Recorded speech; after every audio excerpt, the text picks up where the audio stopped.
Hi everyone, welcome to our collective worship for today. And today we're thinking about Jesus walking with us through our lives.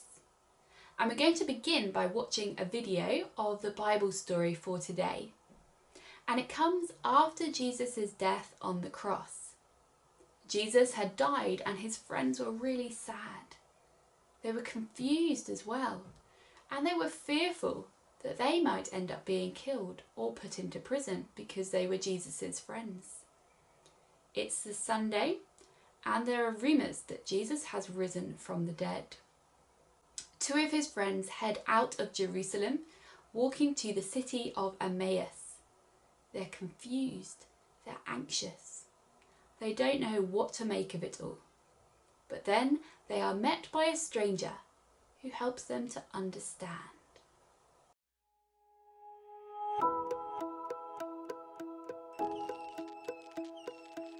Two people, moving and marching, thinking, head scratching about something big that's just been happening. But on the road to Emmaus from Jerusalem way, two became three as another says, Hey, says he, you've been thinking and head scratching. Has something big just been happening? You've not heard about what's been happening? All of Jerusalem have been head scratching. What have I missed? Asks the man. I'd love to know, please tell if you can. It's about a man called Jesus, and we thought he was coming to rescue God's people and send the Romans off running. He did, and he said loads of cool stuff from a place up north called Nazareth. He told great stories and healed the sick. He knew people by name and what made them tick. Oh, remember that wedding? He turned water to wine, brought his friend back to life, and his friend felt just fine. He was sharing and caring, just ask his friend Pete. He walked on the water with only his feet. He said shush to the storm, and the storm was hushed. He did a miracle with bread, and thousands were stuffed. Besides all this, his sermon up a hill had so many stories, super cool and brill. I can't believe it. What a big loss. A man so great who hung on a cross, and on that cross, that's where he died. I feel so tied up in knots inside. And 3 days have passed, though it feels more like 70, 'cause now we've heard that his tomb is empty. That's right, you heard me. His body is gone. But who'd take his body? He never did wrong. You seem confused and out of the picture. So let me show you what it says in the scripture. It was always the plan, right from the start, because Jesus loved you with all of his heart. He died on the cross, but rose from the tomb. He came back to life so you can live too. And as they were moving, and still head scratching, two of them stopped, but the third kept on marching. Hey, don't go, please, the two say. The sun's gone to bed, so why don't you stay? Good point, says the third. Day has turned to night. I'll stop over with you two and then grab a bite. And as they sit down to eat, they close their eyes. He thanks God for the grub, then what a surprise! The two people stare and then rub their eyes. It's Jesus, not gone, but fully alive. And before they say seconds, there's more bread going round. Jesus just vanishes. He cannot be found. The two are left thinking and really head-scratching. They'd just been with Jesus. Something big was happening. We must say we've seen Jesus, so tie up your shoes. Quick, to Jerusalem. There's no time to lose. All along, it was Jesus, the very same one. They were searching the scriptures with God's precious Son. It's the biggest story that's ever been told. About Jesus who's risen. It never gets old. The two met with Jesus in the most surprising way. They shared the story, and we still share it today.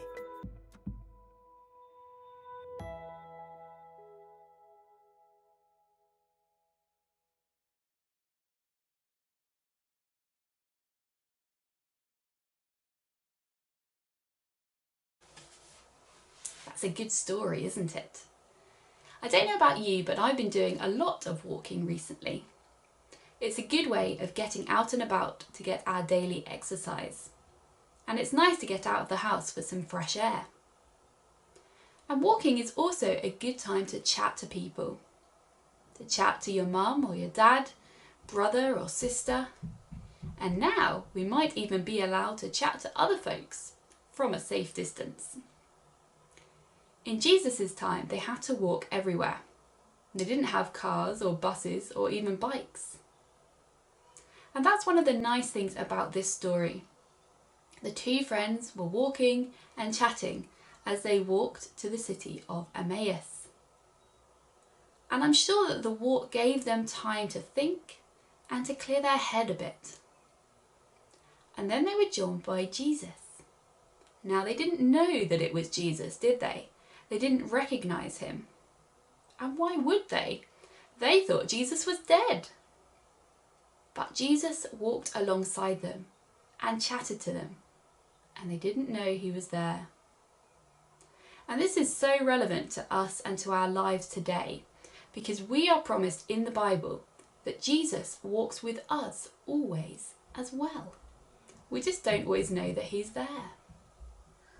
I find that a great comfort to know that Jesus is always with me. It means that I'm never alone.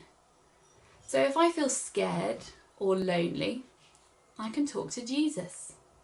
I can ask for his help, and I can know that I am not alone. If I need help, I know that Jesus is right there beside me and can help me if I ask.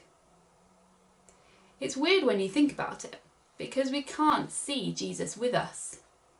But there's a lovely poem that's been written about this that can help us to imagine what it's like for Jesus to be walking with us always. It's called Footprints. Here it is.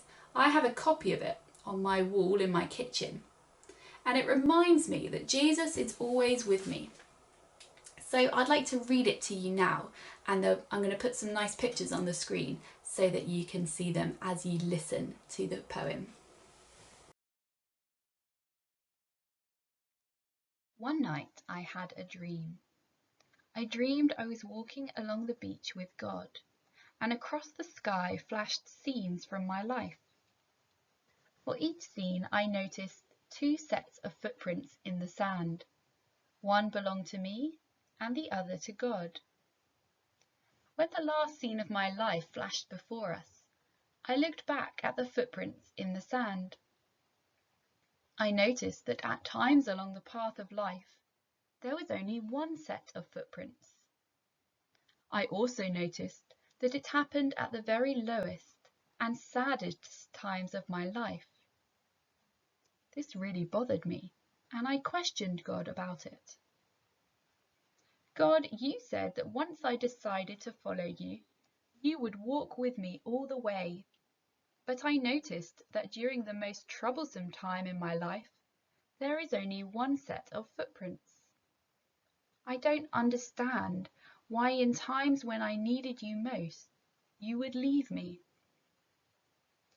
God replied, "My precious, precious child, I love you, and I would never, never leave you during your times of trial and suffering. When you see only one set of footprints, it was then that I carried you."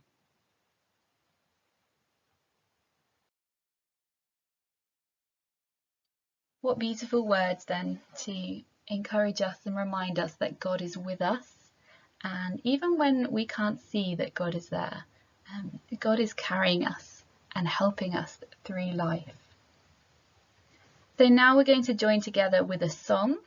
And this song reminds us to have courage because God is always with us.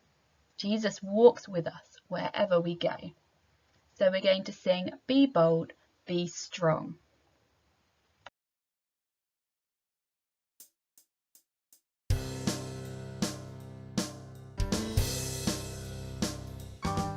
Be bold, be strong, for the Lord your God is with you. Be bold, be strong, for the Lord your God is with you. I am not afraid. No, no, no. I am not dismayed. Not me. Because I'm walking in faith and victory. Come on, walk in faith and victory. For the Lord your God is with you.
And now let us finish with a prayer.